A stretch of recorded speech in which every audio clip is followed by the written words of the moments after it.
Ha ocurrido un hecho que no estaba previsto, salvo en un punto: la adecuación del Congreso al resultado electoral de noviembre.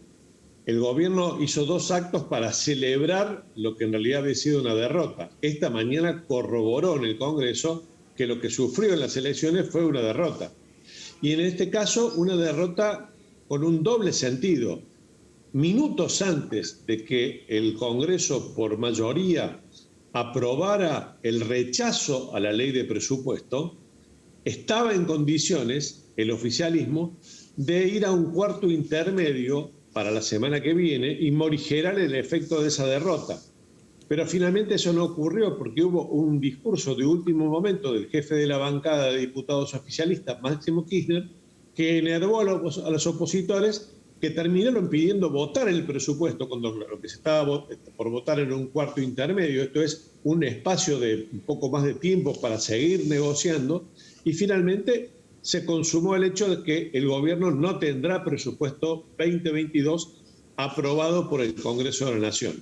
Esto ya ocurrió otras veces en la historia política argentina. En términos de crisis económica y política no es un dato nuevo. La mayoría de las veces lo que hace el gobierno, al que le toca no tener el presupuesto aprobado por el Congreso, reconduce el presupuesto del año anterior.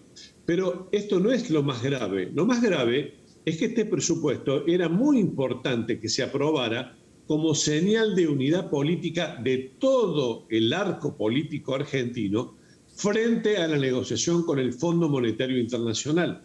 No contar con un presupuesto aprobado con el acuerdo de los sectores políticos más importantes del país es un fuerte condicionamiento a la negociación, a la decisiva negociación con el Fondo Monetario Internacional que encabeza el ministro Martín Guzmán.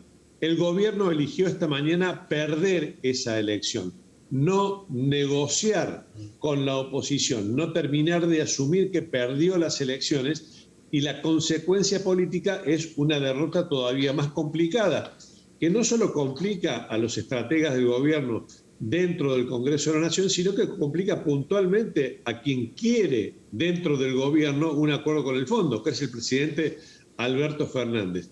Queda flotando la duda, luego de lo que pasó al final de 20 horas de negociación y de debate en la Cámara de Diputados, si realmente todo el oficialismo quiere que haya un acuerdo con el fondo, o si esta forma de derrota es una elección indirecta de un sector del oficialismo para impedir precisamente que haya un acuerdo de renegociación de la deuda.